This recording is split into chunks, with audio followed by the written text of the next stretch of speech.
warahmatullahi wabarakatuh. Yang kami hormati Ibu Kepala Sekolah SD Negeri Tunggurejo, yang kami hormati Bapak Ibu rekan sejawat SD Negeri Tunggurejo serta tenaga kependidikan SD Negeri Tunggurejo.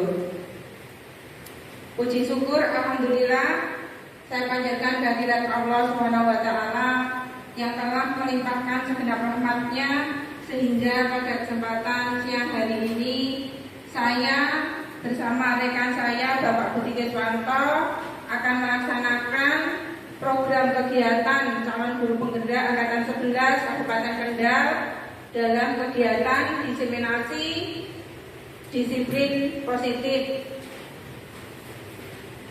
Yang kedua, saya mengucapkan terima kasih sekali kepada Bapak Ibu, rekan-rekan guru yang sudah bersedia hadir di sini untuk belajar bersama tentang nilai-nilai penerapan budaya positif yang ada di SD Negeri Tunggurejo.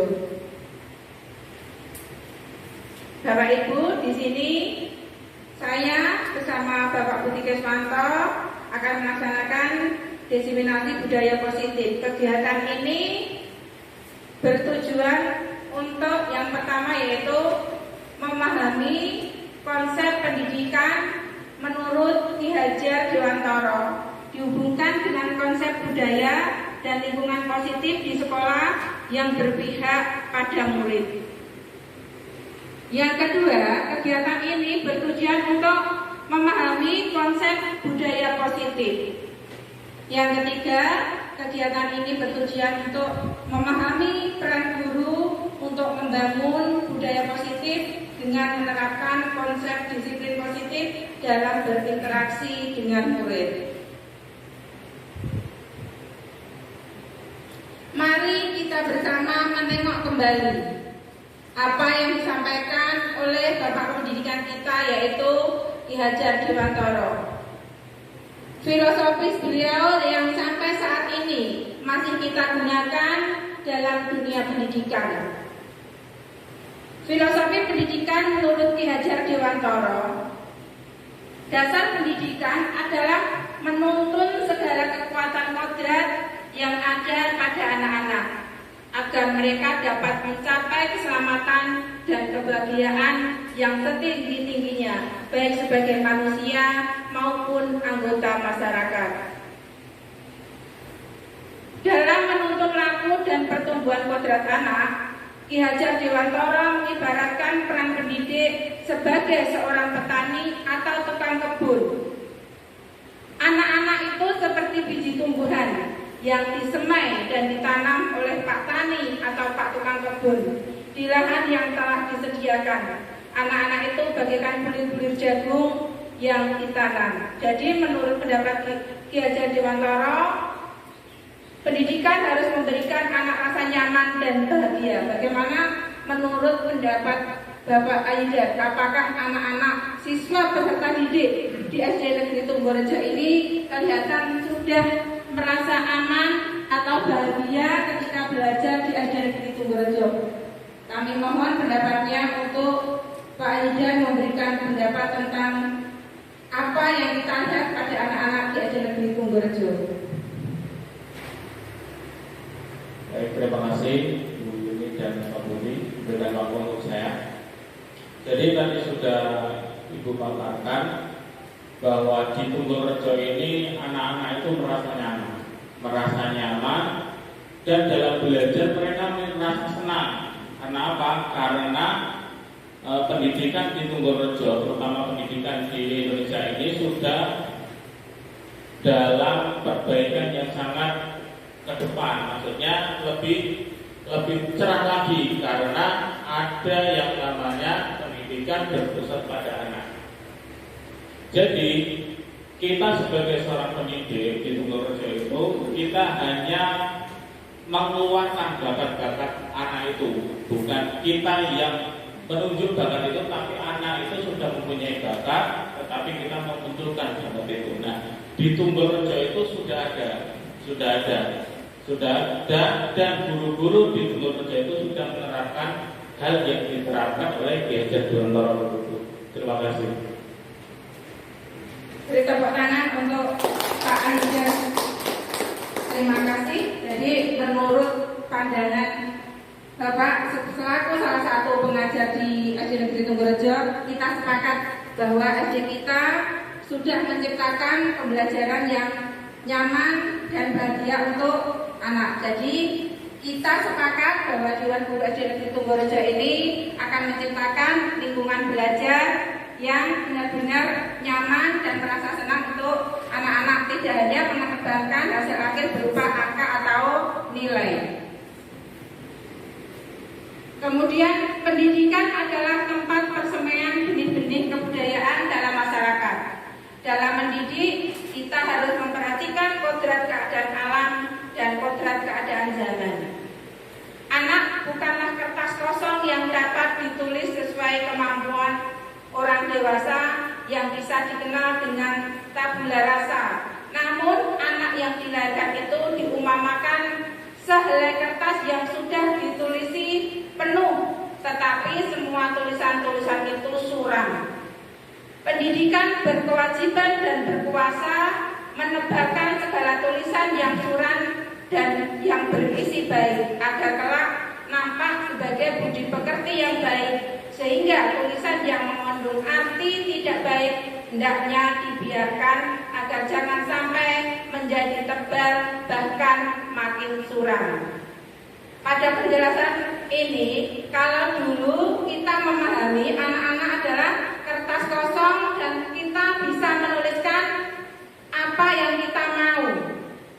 Tetapi setelah kita gali lagi dengan pemahaman Bapak Ki Hajar Dewantara bahwa setiap anak itu sudah punya goresan masing-masing, artinya punya bakatnya masing-masing, dan kita sebagai pendidik hanya menebalkan, berarti hanya menuntun anak itu. Kalau anak memang bakatnya melukis, jadi guru bertugas untuk menuntun anak mengembangkan bakatnya ke arah menjadi pelukis. Itu misalnya seperti itu. Di situ dituliskan jika garis-garis tipisnya itu hal-hal yang buruk, maka kita sebagai pendidik tidak usah menebalkan, atau kalau bisa garis-garis itu hilang, tertutup oleh hal-hal yang baik. Bagaimana Bapak Ibu, apakah kita sependapat dan yakin bahwa filosofis Ki Hajar Dewantara ini bisa kita terapkan di SD Negeri Tunggurejo?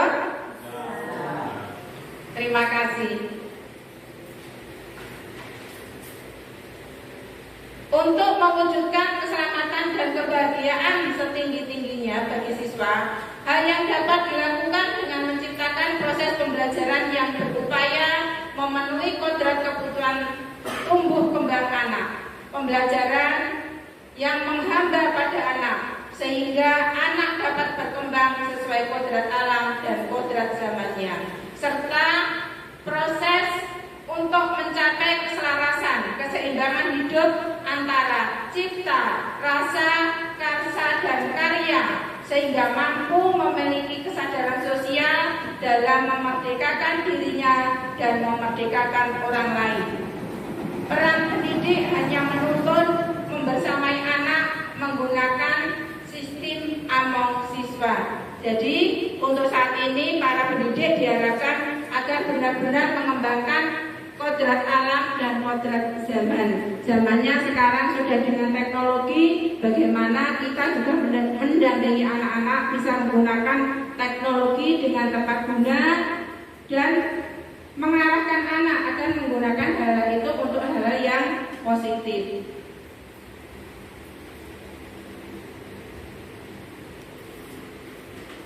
Sekolah sebagai lembaga pendidikan haruslah dapat membimbing dan menguatkan apa yang ada di dalam diri setiap anak agar dapat memperbaiki tingkah lakunya, cara hidupnya, dan pertumbuhannya.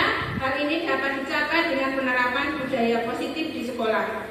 Budaya positif ini timbul dari pembiasaan positif yang dilaksanakan setiap hari atau rutin di sekolah. Guru sebagai pamong dapat memberikan tuntunan membersamai anak-anak dalam melaksanakan disiplin positif. Guru diharapkan memiliki kompetensi, nilai-nilai positif yang dibutuhkan untuk membentuk karakter pelajar Pancasila. Saya minta bantuannya Ibu Delia Puji Ayu Lestari untuk menyampaikan kembali pembiasaan-pembiasaan positif untuk mengingatkan kembali apa saja pembiasaan yang sudah dilaksanakan di SD Negeri Tunggalrejo. Baik, terima kasih Bu Sri Wahyuni. Di SD Negeri Tunggalrejo di sini banyak sekali penerapan budaya positif yang sudah dilakukan. Contohnya, kita setiap hari Senin itu ada yang namanya literasi atau terapi. Literasi yang dilakukan anak-anak dari kelas 1 sampai kelas 6. Kemudian yang hari Rabu di sini juga ada yaitu penerapan numerasi. Numerasi dilakukan juga sama dari kelas 1 sampai kelas 6. Ada lagi yang setiap hari Jumat, ada yang namanya Jumat Kliwon dan Jumat Sehat, Jumat Bersih. Kita lakukan, sudah dibiasakan setiap waktunya dilakukan di SD Negeri Tunggalrejo. Tujuannya guna untuk agar anak-anak itu bisa menerapkan apa yang sudah dilakukan di sekolah, penerapan budaya positifnya untuk dilaksanakan seperti itu.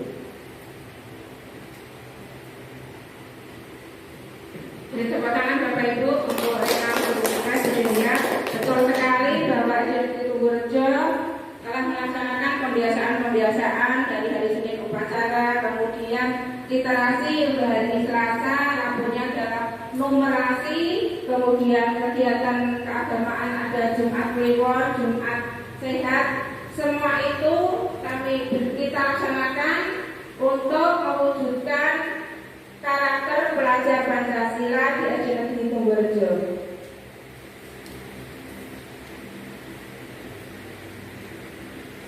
Bapak Ibu, di sini ada beberapa pertanyaan tematik. Hukuman dapat mendisiplinkan anak. Menurut Bapak Ibu, apa bisa hukuman itu mendisiplinkan anak? Tidak bisa. Kemudian yang kedua, pemberian hukuman dengan hal positif seperti membaca atau membersihkan halaman sekolah dapat meningkatkan disiplin pada anak. Bapak Ibu, tidak bisa. Kemudian memberikan penghargaan dapat meningkatkan motivasi belajar anak. Ini semua nanti akan terjawab pada kegiatan diseminasi budaya positif pada kegiatan siang hari ini. Jadi saya beserta rekan saya calon guru penggerak angkatan 11 Bapak Budi Kuswanto nanti secara bergantian akan berkolaborasi menyampaikan 6 macam materi, yaitu tentang disiplin positif dan nilai-nilai kebajikan universal, kemudian teori motivasi hukuman dan penghargaan restitusi, keyakinan kelas, kebutuhan dasar manusia dan dunia berkualitas, 5 posisi kontrol, yang terakhir adalah segitiga restitusi. Jadi pada kegiatan ini memang kami berdua melaksanakan kegiatan yang sama secara bergantian. Monggo, saya persilakan waktu dan tempat untuk materi yang pertama disampaikan oleh Bapak Budi Kuswanto. Monggo Pak Budi.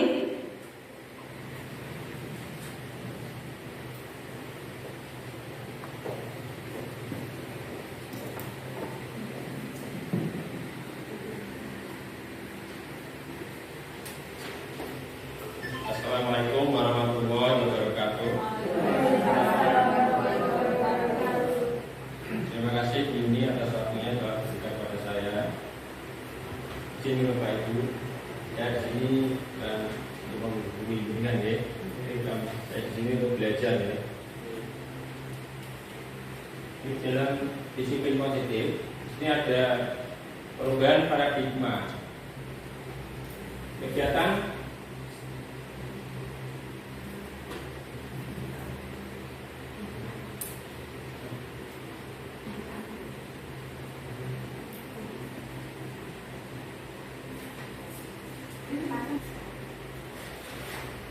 Assalamualaikum warahmatullahi wabarakatuh. Yang saya hormati Bu Kepala Sekolah SD Negeri Tunggalrejo, saya hormati Bapak Ibu Guru, tenaga pendidikan SDN Tunggalrejo. Puji syukur kepada Yang Berhati Muhammad SAW. telah menyempurnakan nama budaya serta karya kita, sehingga dari ini kita bisa kumpul di kelas SDN Purworejo. Alhamdulillah saya pada kesempatan ini di kesehatan untuk menyampaikan tentang pemaparan materi yaitu disiplin positif.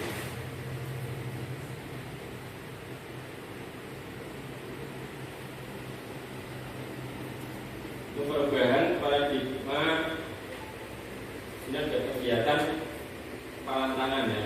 Coba Bapak Ibu untuk saling berhadapan. Ada A dan B. Anda dan teman Anda. Coba Bapak Ibu berhadapan. Saya. Seperti sini. Sobeklah secara kertas kecil. Tuliskan benda atau sesuatu yang sangat berharga untuk Anda. Lalu letakkan di salah satu tangan Anda dan genggam benda atau sesuatu tersebut dengan segala daya.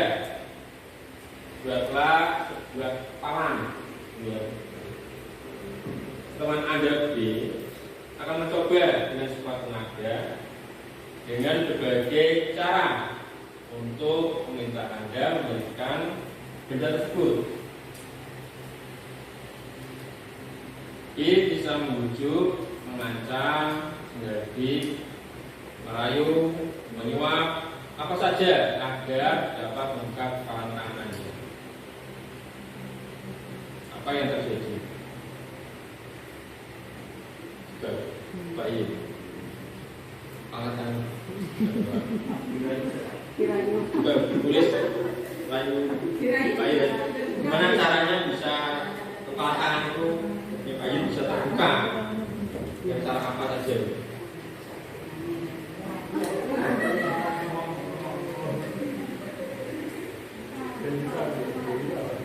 Bisa ya? Sulit Pak, karena barang berharga mungkin kita kan sangat melindungi sekali. Pasti kata yang kurang rahasia kan berharga kan tetap diamankan. Meskipun dirayu rayuannya seperti mau apa tidak. Ulangi lagi tulis, please. Terima kasih atas waktu yang diberikan pada saya. Sebelumnya Assalamualaikum warahmatullahi wabarakatuh. Ini saya menggambarkan masalah apa yang dipegang di tangan teman saya, misalkan barang yang berharga. Ini saya membayangkan waktu masih remaja SMA itu yang dipegang itu misalkan surat cinta dari pacar yang disukai pertama kali pandang ya. Nah, itu dia ingin temannya kok ingin mengerti atau kepo dalam seperti itu, otomatis kan nggak bisa walaupun dengan cara apapun, misalkan mau merayu atau misalkan mau diberi hadiah apapun, dia tetap nggak mau dibujuk karena sesuatu barang itu yang dipegang dengan dia itu sangat berarti sekali bagi dia, entah itu apanya, mungkin takut ada rahasianya atau mungkin ada kelebihannya. Jadi untuk hal semacam itu saya kira untuk sulit bagi anak untuk meskipun dirayu, meskipun di oya-oya, meskipun diberi apapun tetap tidak bisa. Terima kasih. Tangan jadi untuk tulis ya, untuk Pak Yid, dia mempertahankan kepala tangannya, dia tidak buka, tetap mempertahankannya. Dia mempunyai pendirian yang kuat meskipun temannya itu mencoba dengan sekuat tenaga, dengan merayu, menghadi, memberi hadiah, tapi dia punya pendirian yang kuat untuk mempertahankan pendiriannya jauh lebih.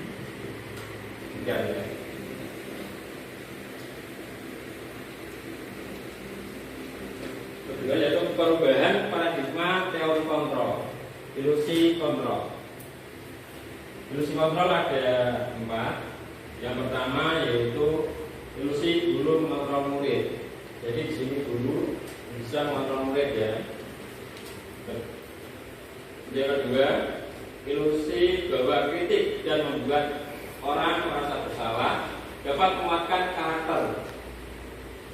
Yang ketiga, ilusi bahwa semua penguatan positif efektif dan bermanfaat. Yang keempat, ilusi yang keempat yaitu ilusi bahwa orang dewasa memiliki hak untuk memaksa. Biasanya itu orang dewasa itu memaksa. Anak-anak ya, mendapatkan. Sebenarnya itu perubahan paradigma stimulus respon teori kontrol. Siapa sesungguhnya yang memiliki kontrol? Di situ ada stimulus respon dan teori kontrol. Terus stimulus respon, pertama yaitu kita mencoba mengubah orang agar pandangan sama dengan kita. Untuk teori kontrolnya yaitu kita berusaha memahami pandangan orang lain tentang dunia. Kedua, perilaku buruk dilihat sebagai suatu kesalahan. Teori kontrolnya yaitu semua perilaku memiliki tujuan. Ketiga, orang lain bisa mengontrol saya. Teori kontrolnya yaitu hanya Anda yang bisa mengontrol diri Anda. Yang keempat, saya bisa mengontrol orang lain. Anda tidak bisa mengontrol orang lain. Yang kelima, pemaksaan pada saat rujukan beda. Teori kontrolnya yaitu kolaborasi dan konsensus menciptakan pilihan-pilihan baru. Yang berikutnya yaitu model berpikir menang atau kalah. Teori kontrolnya model berpikir menang.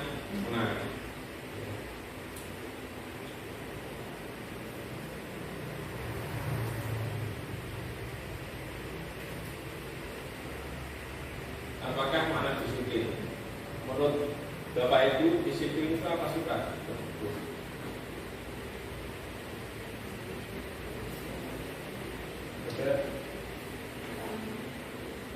Mbak Amina monggo atau Bu Delia?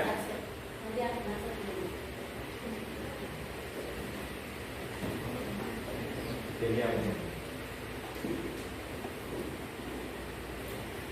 Baik, terima kasih Pak Budi.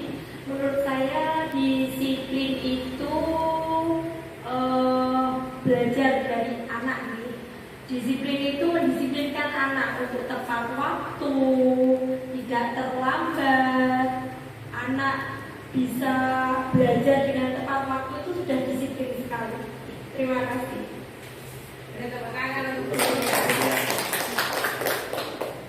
Terima kasih Delia pendapatnya tentang disiplin. Itu menurut Delia, disiplin itu anak harus pekaku ya, sudah tel ya, sudah ke sekolah pekaku ya.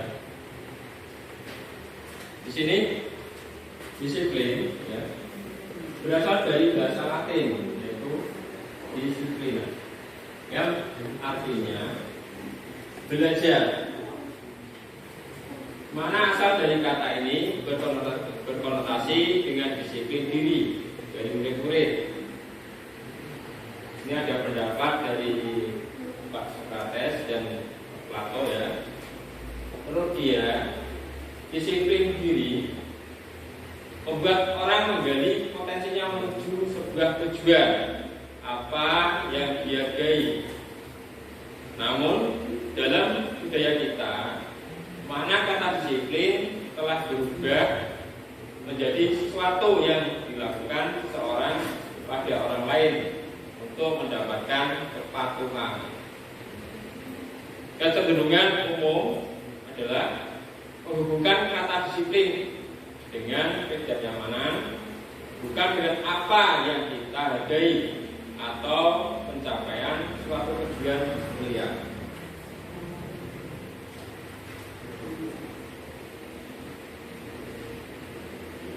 Yaitu nilai-nilai kebajikan universal.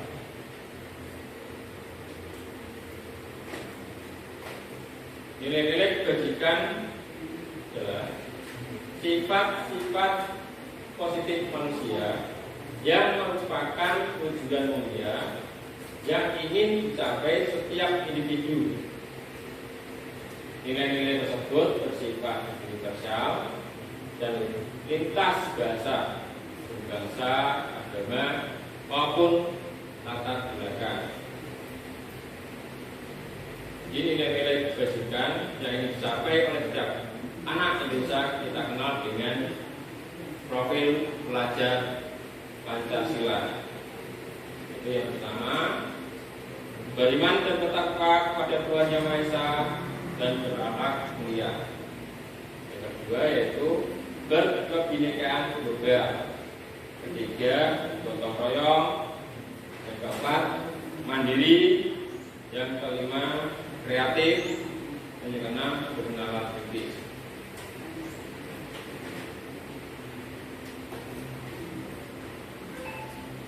Untuk materi berikutnya akan disampaikan oleh Bu Siwaimi, yaitu tentang teori motivasi perilaku manusia.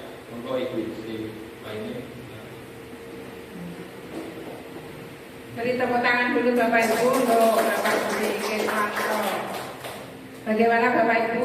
Suasana sudah panas? Masih semangat guys? Biar semangat, saya minta tolong nanti Pak Awi, saya akan menyebutkan nama negara. Nanti panjenengan menyebutkan negara, tapi hurufnya yang saya sebutkan di akhir ya. Ya, misalnya saya menyebutkan, ini contoh dulu, Brunei Darussalam, berarti M adalah Malaysia.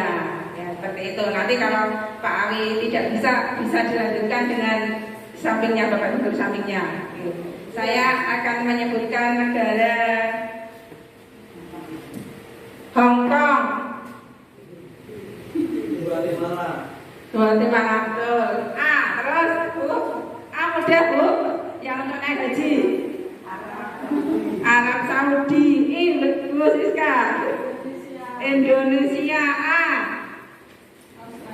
Australia, lagi, Afrika ya. Terima kasih, beri tepuk tangan untuk kita semua. Tadi Pak Budi sudah memaparkan disiplin positif, yaitu tentang materi disiplin positif serta nilai-nilai universal yang pada intinya nilai-nilai kebajikan itu di dalam kurikulum kita yang ada mewujudkan profil pelajar Pancasila. Kemudian kali ini saya akan melanjutkan pada pemaparan materi teori motivasi perilaku manusia. Jadi manusia berperilaku melakukan sesuatu hal itu karena ada motivasinya.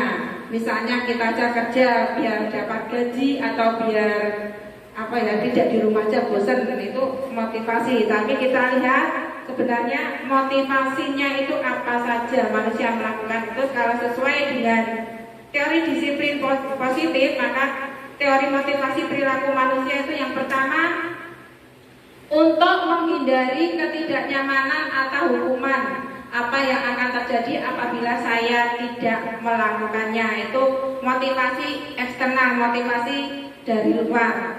Saya misalnya anak-anak saya berangkat ke sekolah pagi-pagi biar nanti saya tidak dihukum untuk menyapu atau membersihkan kamar mandi. Itu berarti anak-anak motivasinya masih motivasi karena eksternal dari luar, bukan dari dalam diri anak sendiri. Yang kedua yaitu untuk mendapatkan imbalan dari orang lain atau institusi apa yang akan saya dapatkan apabila saya melakukannya. Itu juga sama. Misalnya saya akan berangkat pagi terus bekerja, kemudian pulangnya paling akhir biar nanti diberi penghargaan oleh ibu kepala sekolah ditambah honornya. Itu juga masih motivasi yang sifatnya eksternal. Kemudian yang ketiga yaitu untuk menghargai diri sendiri.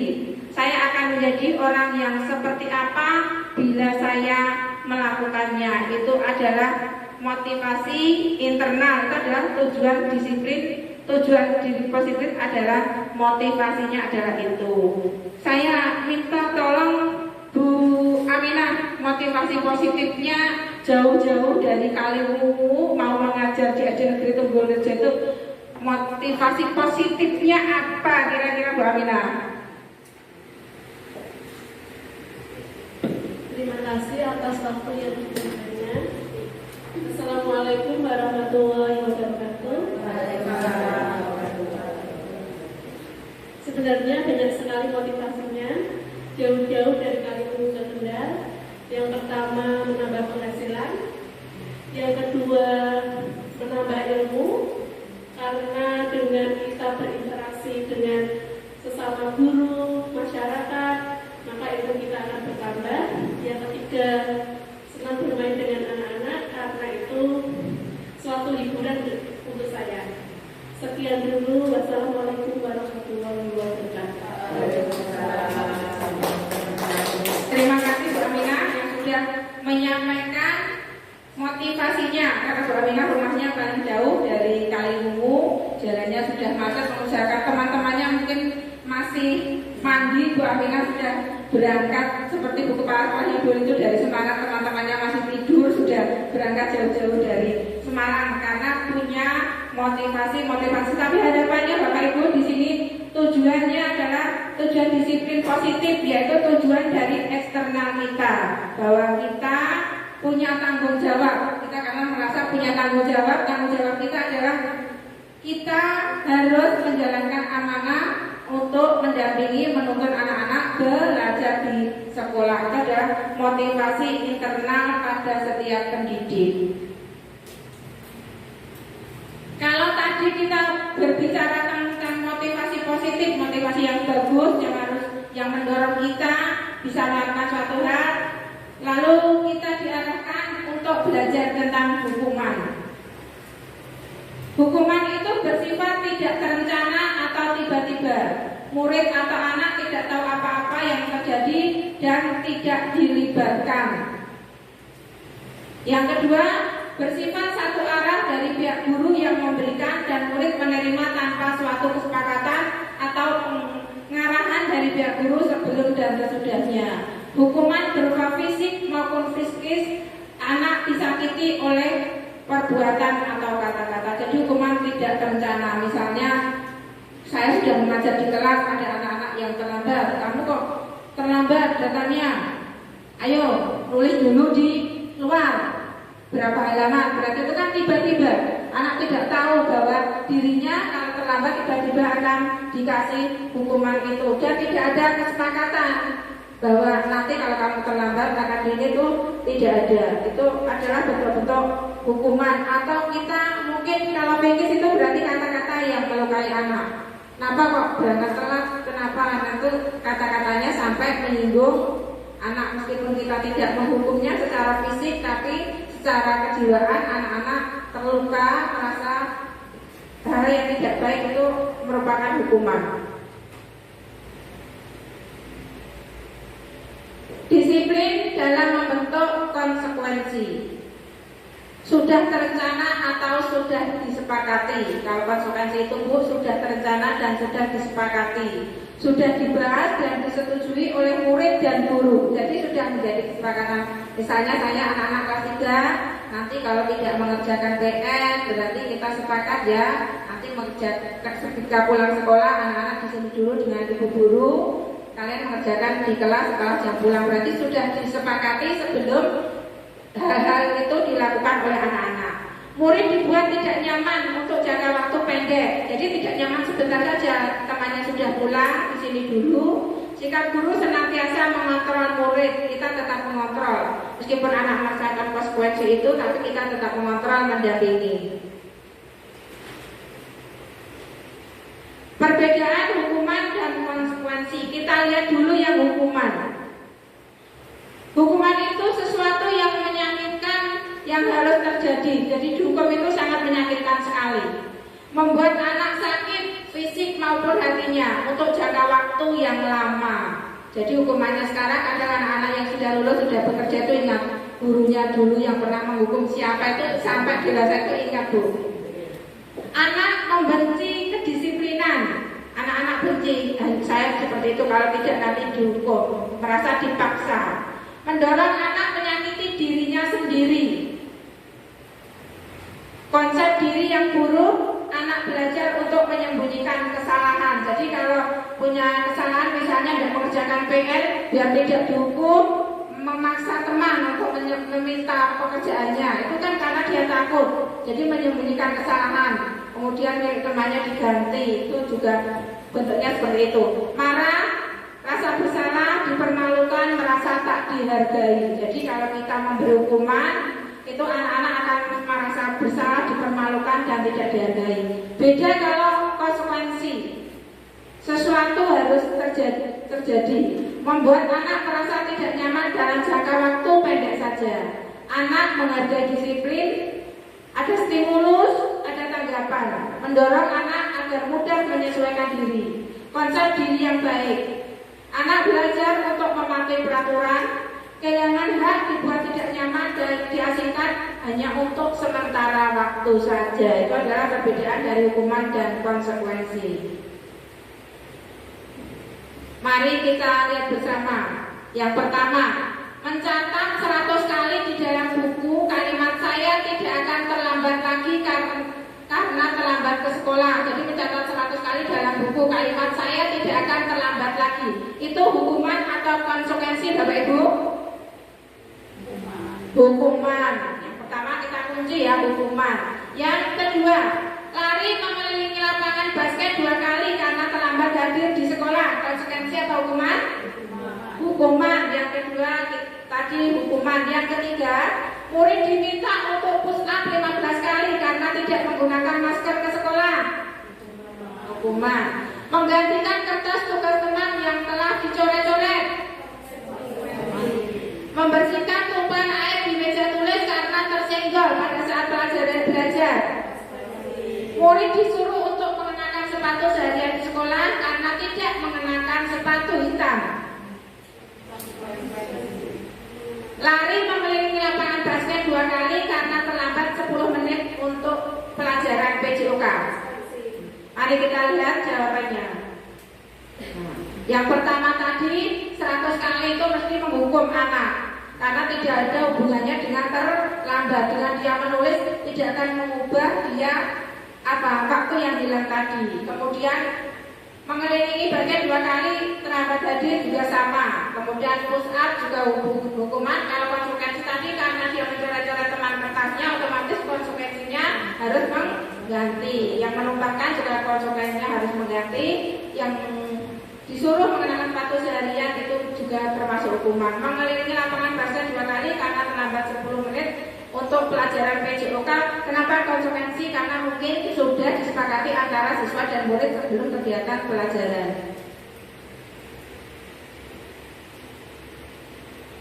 Di sini ada identitas gagal, hukuman, konsekuensi, dan disiplin positif. Tadi kita sudah belajar tentang hukuman dan konsekuensi, apa bedanya Bapak Ibu.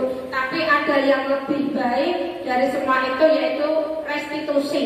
Jadi kalau dulu ada hukuman, kemudian konsekuensi, diarahkan lagi, ini sifatnya masih negatif. Kalau konsekuensi sifatnya netral. Tapi yang lebih diarahkan lagi dalam dunia pendidikan adalah yang positif, adalah restitusi. Restitusi itu merupakan pilihan menguatkan untuk murid atau anak dalam waktu yang panjang. Korban mendapatkan ganti, murid atau anak mendapatkan penguatan, masalah akan terpecahkan, murid belajar bertanggung jawab untuk perilakunya, fokus pada pemecahan masalah dan dalam jangka waktu panjang. Kemudian apa yang kamu yakini, apa yang bisa kamu lakukan untuk memperbaiki masalah ini. Jadi nanti ada bertanya kepada murid, kenapa kok melakukan, apa yang sebaiknya dilakukan. Itu kalau di restitusi nanti akan ada penjelasannya untuk materi selanjutnya. Murid atau anak menghormati dirinya dan orang lain. Jadi dari hukuman, konsekuensi, nanti harapan akhirnya adalah restitusi, adalah nilai-nilai positif yang diterapkan di sekolah. Selanjutnya untuk penjelasan yang tadi, restitusi dan keyakinan kelas untuk mewujudkan disiplin positif akan kembali disampaikan oleh Bapak Budi Kiswanto. Monggo Pak Budi, saya persilakan untuk memaparkan materi restitusi dan keyakinan kelas.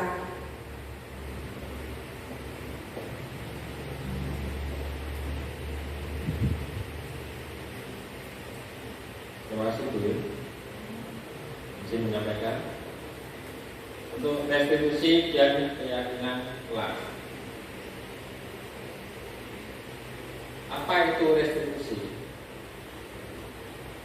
Jadi di sini restitusi yaitu proses menciptakan kondisi bagi murid untuk memperbaiki kesalahan mereka sehingga mereka bisa kembali pada kelompok mereka dengan karakter yang lebih kuat.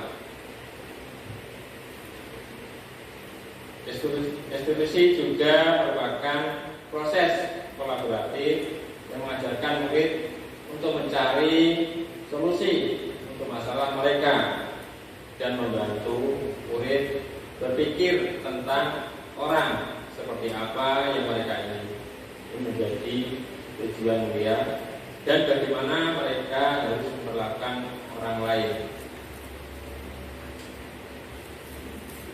Di sini ada ciri-ciri restitusi ya. Untuk ciri-ciri restitusi yang pertama yaitu bukan untuk menebus kesalahan, namun untuk belajar dari kesalahan. Yang kedua, memperbaiki hubungan. Yang ketiga, tawaran bukan paksaan. Itu kesepakatan ya, kesepakatan, keyakinan. Yang keempat yaitu restitusi menuntun untuk melihat ke dalam diri. Kelima, restitusi mencari kebutuhan dasar yang mendasari tindakan. Enam yaitu restitusi diri adalah cara yang paling baik. Tujuh, restitusi fokus pada karakter bukan tindakan. 8. Restitusi fokus pada solusi. Di sini mencari solusi ya. Yang terakhir yang berikutnya yaitu restitusi mengembalikan murid yang berbuat salah pada kelompoknya.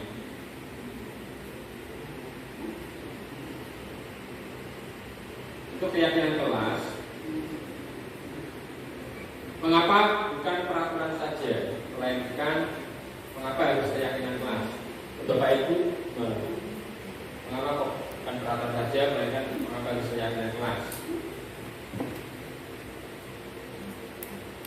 Monggo yang mau berikan pendapatnya.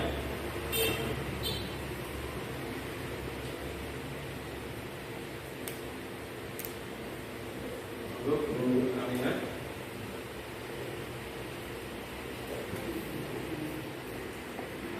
Terima kasih. Izin saya mencoba menjawab.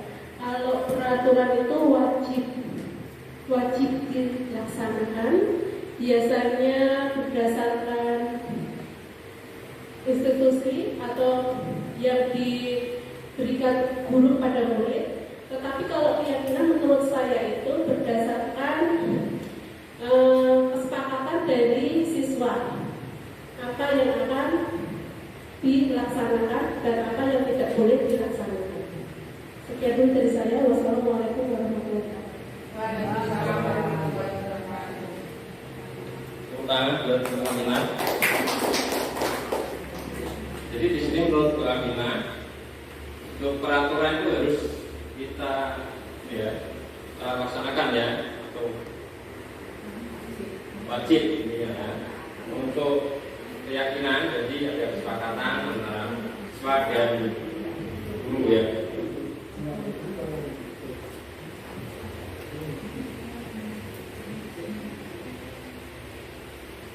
Keyakinan kelas. Keyakinan kelas bersifat lebih abstrak dari peraturan yang lebih rinci dan kontrol. Keyakinan kelas berupa pernyataan-pernyataan yang universal. Pernyataan keyakinan kelas senantiasa dibuat dalam bentuk positif. keyakinan kelas sebenarnya tidak terlalu banyak sehingga mudah diingat dan dipahami oleh semua warga kelas. Keyakinan kelas sebaiknya sesuatu yang dapat diterapkan di lingkungan tersebut. Semua warga kelas hendaknya ikut berkontribusi dalam keyakinan kelas lewat kegiatan secara pendapat. Berikutnya yaitu bersedia meninjau kembali keyakinan kelas dari waktu ke waktu. Di sini ada beberapa keyakinan kelas ya, ada siswa atau peserta didik yang membuat kesepakatan kelas ya, yaitu reuni pendapat atau kesepakatan kelas sebelum pelajaran mulai dia kesepakatan ya, setelah itu menembakkan di atas.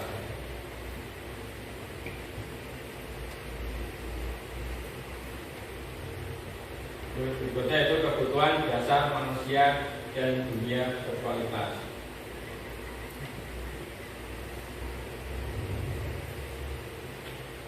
Ibu Astuti, guru kelas 5 SD Mutiara Hati, sedang bingung menghadapi kelas salah satu murid di kelasnya, yaitu Doni.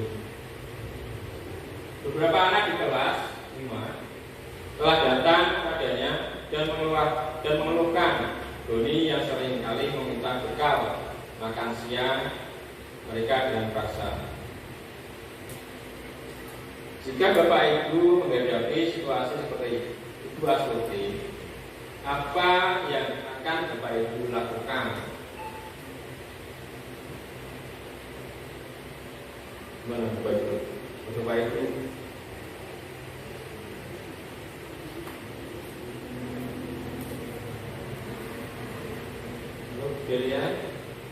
dilihat gimana? Dilihat menghadapi situasi seperti ini pasti ada anak ekonomi ya. Baik Pak, kalau saya sebagai Bu Astuti,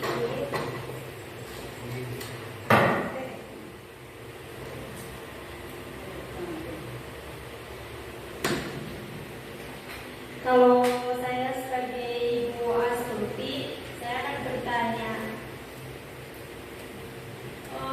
Doni bisa melakukan seperti itu pasti punya alasannya. Apakah dia di rumah mungkin belum sarapan? Apakah dia juga tidak bawa bekal atau tidak bawa sangu? Makanya dia meminta bekal makan siang temannya dengan memaksa. Saya akan bertanya seperti itu Bapak, yang pertama saya lakukan. Yang kedua yaitu saya menasihati untuk yang dilakukan Doni itu tidak benar, karena dia meminta akan dengan paksa, itu perbuatan yang tidak benar.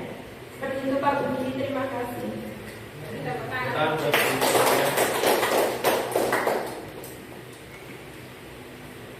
Jadi, terima kasih Bu Delia atas tanggapannya. Mungkin menurut Bu Delia itu jika Bu Delia menghadapi situasi seperti Bu Astuti, apa yang akan Bapak Delia lakukan? Itu dengan cara menanya ya, Doni, apakah dia punya alasan mengapa dia meminta bekal makan siang pada temannya. Cara Delia menanya pada Doni alasannya kenapa, mungkin dia Doni belum sarapan di rumah.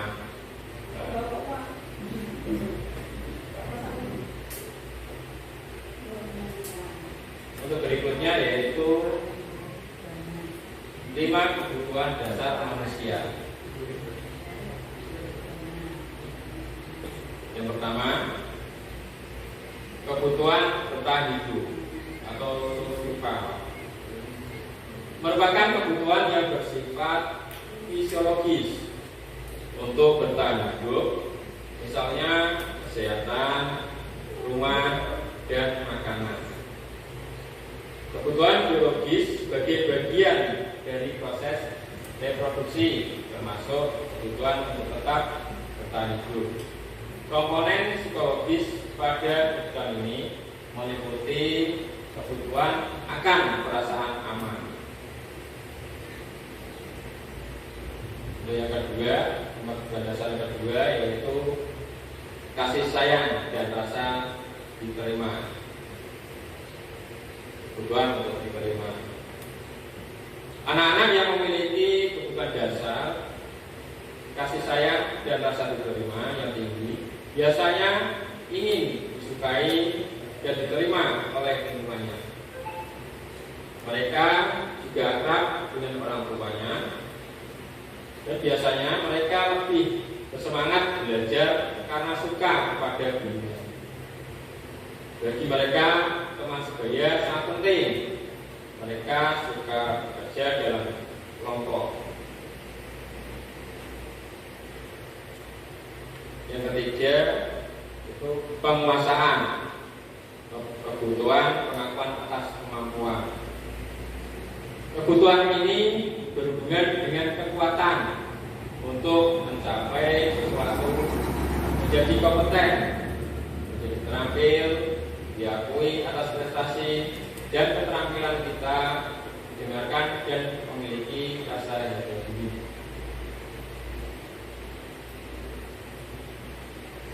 Yang keempat yaitu kebebasan atau kebutuhan akan pilihan.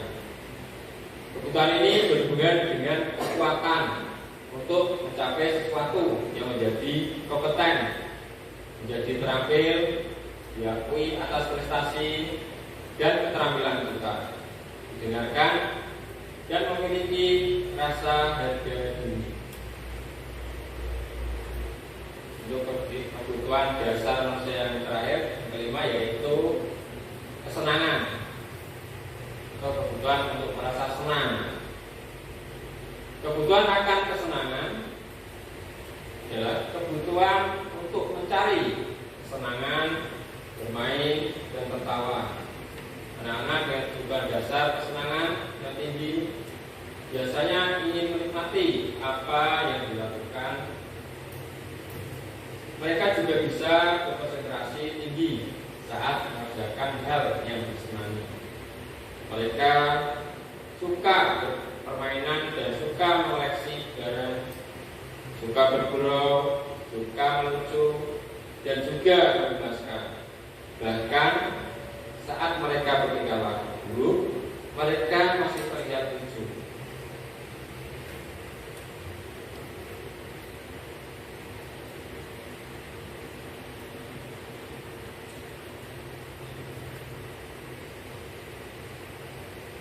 Ibu guru bilang, aku tidak boleh bersenang dulu sewaktu mengerjakan tugas.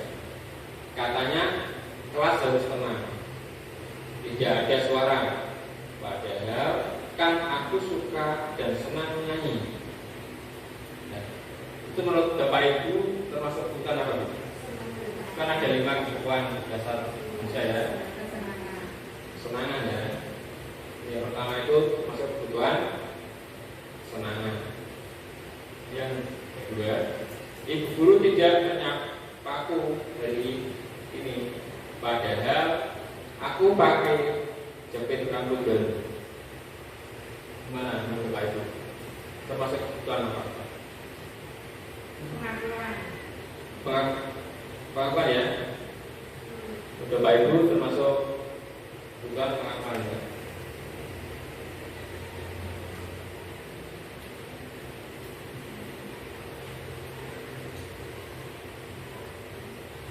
Berikutnya yaitu aku bosan, masa belajarnya cuma dulu aja, dengerin ibu aja.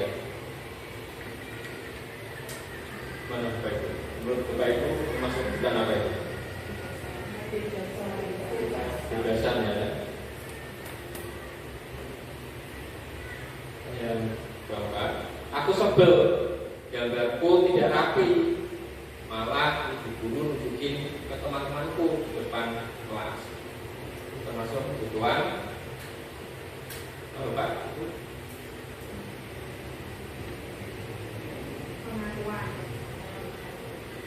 Pengakuan ya.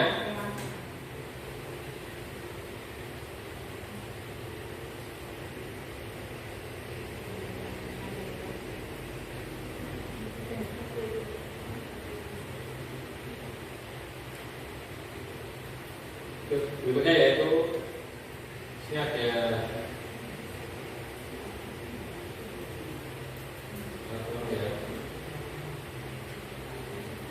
ada Pak Yudhika adalah kepala sekolah yang baru ditugaskan di SMP Bina Generasi Muda.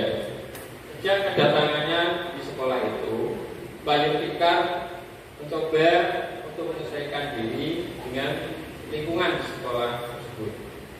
Sebagian besar guru-guru dapat menerima bagian Pak Yudhika. Namun ada beberapa guru yang selalu bereaksi negatif pada kebijakan-kebijakannya. Dan dengan frontal guru mingguan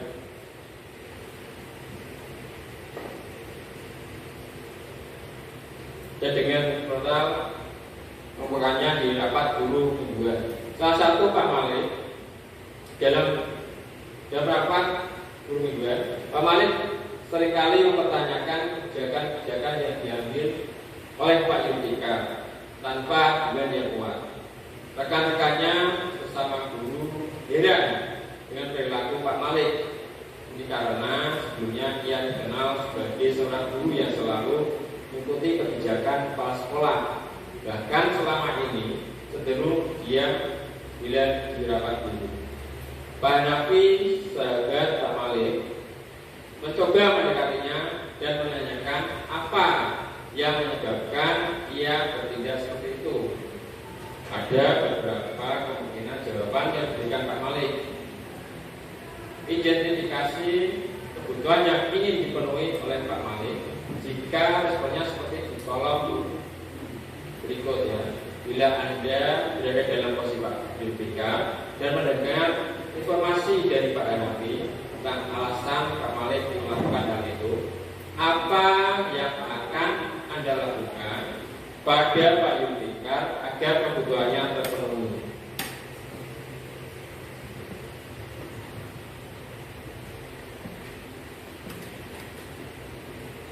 Jadi itu ada jawaban Pak Malik ya. Iseng aja sih. Aku sebenarnya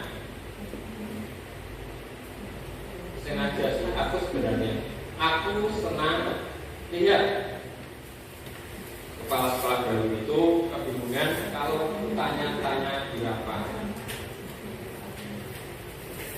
Itu termasuk kebutuhan apa Bapak Ibu? Ada senangan ya? Yang kedua itu dia kenal sama aku dan aku ingin nantinya bisa bersama dan kerja bareng sama dia. Kayaknya orangnya baik sih. Bapak itu termasuk kebutuhan apa Bapak? Cinta dan kasih sayang ya.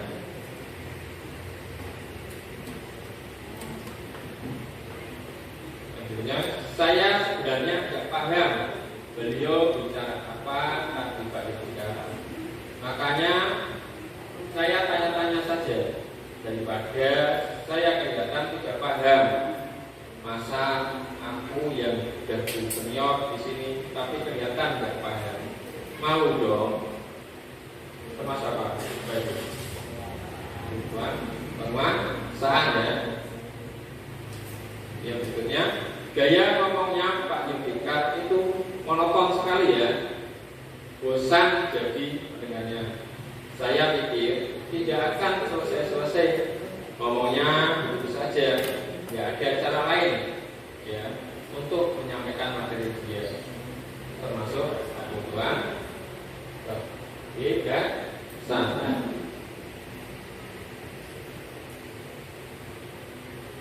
Berikutnya yaitu 5 fungsi kontrol yang akan disampaikan oleh Ibu Sri Wahyuni. Monggo Ibu Sri Wahyuni silakan.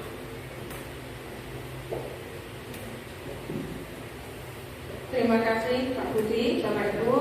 Kurang sedikit sekali materi yang akan kita sampaikan, yaitu tak terasa sudah sampai pada materi 5 posisi kontrol. Jadi seorang guru itu punya kontrol, dan kontrolnya ada 5. Yang pertama, penghukum. Jika kita menjadi seorang penghukum, seorang penghukum bisa menggunakan hukuman fisik maupun verbal. Yang kedua, posisi kontrolnya yaitu membuat orang merasa bersalah. Biasanya guru akan bersuara lebih lembut agar anak-anak merasa bersalah. Kemudian teman, guru pada posisi ini tidak akan menyakiti murid, namun tetap berupaya mengontrol melalui mengajak atau persuasi. Yang keempat yaitu monitor atau pemantau. Memonitor berarti mengawasi murid. Yang terakhir yaitu manajer. Posisinya adalah posisi yang sangat diharapkan sekali bagi kita semua seorang guru, yaitu respon yang menunjukkan tanggung jawab guru dalam posisi terakhir. Manajer adalah posisi mentor di mana guru berbuat sesuatu bersama dengan murid, mempersilahkan murid mempertanggungjawabkan perilakunya, mendukung murid agar dapat menemukan solusi atas permasalahannya sendiri. 5 posisi kontrol itu Bapak Ibu. Yang pertama tadi penghukum. Penghukum itu nada suaranya tinggi, biasanya berkaca pinggang, bisa saja malah sambil melotot. Merefleksi diri bagaimana perasaan Bapak Ibu jika berada pada posisi itu. Kalau kita sebagai murid, kalau gurunya itu bernada tinggi, berkaca pinggang, melotot, kemungkinan anak akan merasa marah dan dendam pada kita, kepada gurunya. Kemudian posisi membuat orang merasa bersalah. Tindakannya bersuaranya lembut, merasa tidak nyaman. Anak dibuat dengan kata-kata yang lembut, anak akan merasa bersalah dan anak akan merasa rendah diri. Akibat ini kalau kita berada pada pembuat merasa bersalah, itu akibatnya penilaian diri yang buruk, merasa tidak berharga. Anak-anak merasa tidak berharga.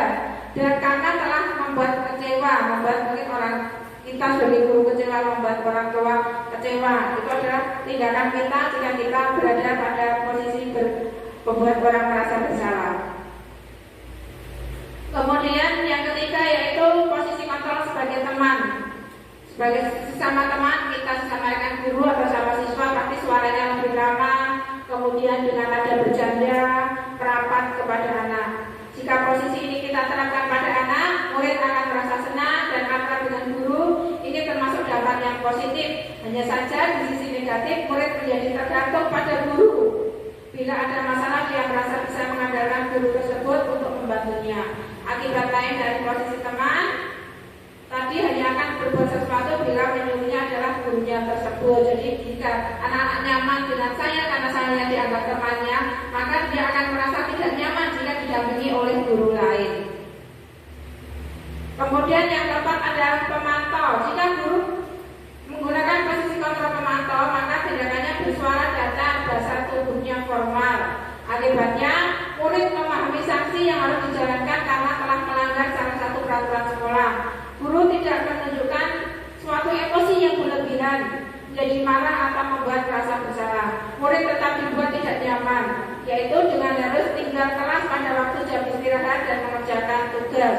Guru tetap harus memonitor atau memantau murid pada saat mengerjakan tugas di jam istirahat, karena murid tidak bisa ditinggal seorang diri. Murid dapatkan sanksi tapi belum kontrol. Yang ketiga adalah posisi kontrol yang diharapkan bisa diterapkan oleh kita semua sebagai pendidik, yaitu manajer. Bersuara tulus, bahasa tubuh mendekat kepada siswa. Guru akan mengembalikan tanggung jawab pada murid untuk mencari jalan keluar atas permasalahan yang dibuatnya sendiri. Kemudian akibatnya murid memiliki karakter dan budaya yang baik.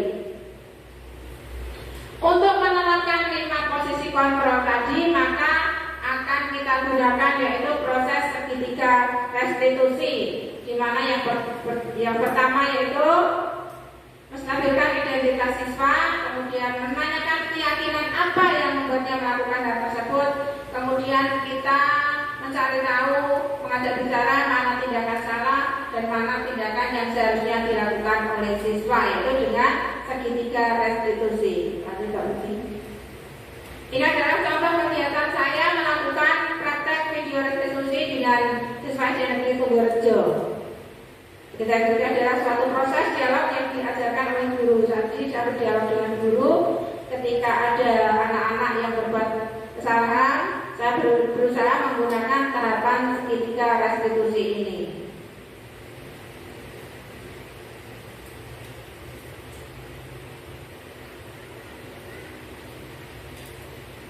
Saya akan mengajak bicara murid, kemudian menanyakan kenapa dia melakukan hal itu, kemudian adakah tindakan lain yang bisa dilakukan untuk memperbaiki tindakan itu. Jadi saya mengajak bicara anak untuk memilih jalannya sendiri, memperbaiki perlakuannya yang kurang baik. Lanjut Pak Budi. Tadi ada tahapan yang pertama, stabilkan identitas. Ini adalah bagian utama yang harus dilakukan dalam mengarahkan segitiga restitusi. Lanjut Pak Budi. Yang kedua adalah validasi tindakan yang salah. Ketika siswa melakukan sesuatu yang salah, kita mencari tahu kenapa siswa itu melakukan kesalahan tersebut, kemudian menanyai bagaimana cara untuk menyelesaikan tindakan yang salah yang dilakukannya tadi. Kemudian menanyakan keyakinannya, apakah hal itu sesuai dengan keyakinan yang dibuat di kelas bersama. Kemudian antara guru dan siswa membuat kesepakatan apa yang akan dia lakukan ketika dia ingin menjadi yang lebih baik lagi. Demikian Bapak Ibu. Sebelum kegiatan ini berakhir, saya minta salah satu teman guru untuk memberikan refleksi pada kegiatan yang sudah kita laksanakan pada siang hari ini. Saya minta bantuannya untuk Bapak Ida Halidan memberikan refleksi kegiatan siang hari ini. Baik, terima kasih. Untuk kegiatan hari ini saya merefleksikan diri saya bahwa pembelajaran kali ini saya mendapat pelajaran yang sangat bagus, yaitu dengan disiplin positif tadi, terus mengembangkan bakat anak tadi, terus kesepakatan atau tadi namanya itu hukuman dan restitusi itu tadi. Dari itu saya nanti akan menerapkan di kelas saya sebagai guru pendidikan. Terima kasih Bu. Mari Pak Budi, kita tutup acara siang hari ini Pak Budi.